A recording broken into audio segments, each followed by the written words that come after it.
तो मित्रों अत्यारे जे कोई स्मार्टफोन आवे छे एमां अंग्रेजी भाषा आवे छे अने आजे पण गुजरातमां एवा करोड़ो लोको छे जेमने अंग्रेजी भाषा नथी आवडती अने एमने गुजराती भाषामां आवडे छे अने एमने खबर पड़ती नथी के आ मेसेज कयो छे के आ अंग्रेजीमां शुं लख्युं छे ए कोઈને खबर न पड़ती होय तो आ विडियो खास तमारा माटे छे मित्रों। दरेक फोनमां एक इनबिल्ट फीचर आवे आसानीथी ट्रांसलेट करी शको छो कोईपण मेसेजने तमारे ट्रांसलेट करवो होय तो तमे एकदम आसानीथी करी शको छो। एना माटे शुं करवानुं मित्रों, कई रीते प्रोसेस छे, कई सेटिंग करवानी छे ए पूरो मित्रों आजना विडियोनी अंदर जाणीशुं। तो विडियोमां बन्या रहो। तो चालो गाइस विडियोने शरू करीए। तो सौथी पहेला मित्रों आपणे जवानुं छे आपणा कोईपण फोनमां डायलरमां तमारे यूट्यूबमां कोई ट्रांसलेट करवुं छे मारे तो शुं करवानुं मित्रों, मारे सौथी पहेला तमारे नोटपेड ओपन करी लेवानुं छे। नोटपेड ओपन करी देने नवुं नोटपेड ओपन करी એટલે તમારું કીબોર્ડ એન્ટર થઈ જશે। કીબોર્ડ આવી જાય એટલે મિત્રો તમારે અહીંયા તમને જોઈ શકો છો એક ટ્રાન્સલેટ નામનો ઓપ્શન દેખાશે, એમાં ક્લિક કરવાનું છે। ક્લિક કરશો એટલે કાંઈક આ રીતે આવી જશે। હવે અહીંયા પહેલા ખાનામાં અંગ્રેજી અને બીજા ખાનામાં ગુજરાતી લખી લેવાનું છે। એટલે શું કરવાનું મિત્રો, હવે આપણે ગુજરાતીમાં કોઈ પણ વસ્તુ લખીએ, દાખલા તરીકે તો આવી રીતે લખીએ આપણે કોઈ પણ લખશું। દાખલા તરીકે મેં લખી લીધું છે કેમ છો મજામાં, તો જોઈ શકો છો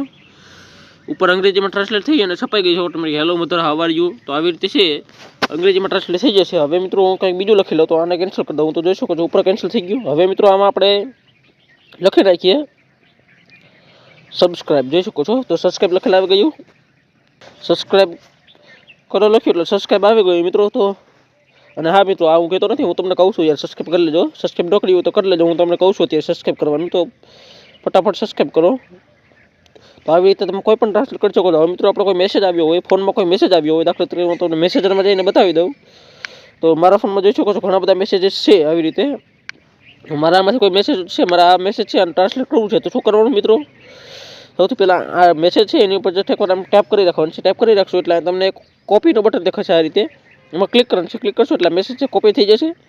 હવે ફરીથી આપણા ફોનના નોટપેડમાં આવી જવાનું છે। નોટપેડમાં આવી અને આ મેસેજ છે અહીં પેસ્ટ કરી દેવાનું છે। પેસ્ટ કરશો એટલે તમારે આ ટ્રાન્સલેટનું બટન આવશે, એમાં ક્લિક કરી અને આમાં પેસ્ટ કરી દેવાનું છે। આમાં પેસ્ટ કરશો એટલે તમારું નીચે છે બધું ટ્રાન્સલેટ થઈ અને આવી જશે।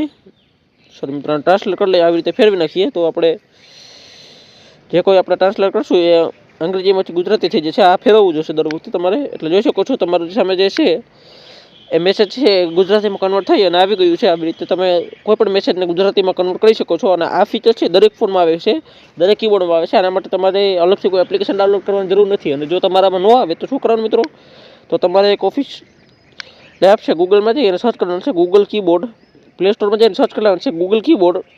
અને જો ગૂગલ કીબોર્ડ યુઝ કરશો તો ગૂગલ કીબોર્ડમાં આ ઓપ્શન આવે છે ઇનબિલ્ડ, તમને આ રીતનું કીબોર્ડ દેખાશે જીબોર્ડ, ગૂગલ કીબોર્ડ એ રીતનું એપ્લિકેશન છે એને તમારે ડાઉનલોડ કરી લેવાનું છે। આ ગૂગલની જ એપ્લિકેશન છે એટલે તમે યુઝ કરી શકો છો।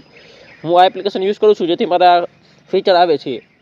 તો ગાઈસ આ વિડીયોની અંદર આટલું। વિડીયો પસંદ આવ્યો હોય તો વિડીયોને લાઈક કરજો, ચેનલ ઉપર નવા આવ્યા હોય તો ચેનલને સબસ્ક્રાઈબ કરજો, કારણ કે આવા જ વિડીયો આ ચેનલમાં આવતા છે। તો thanks for watching, bye bye.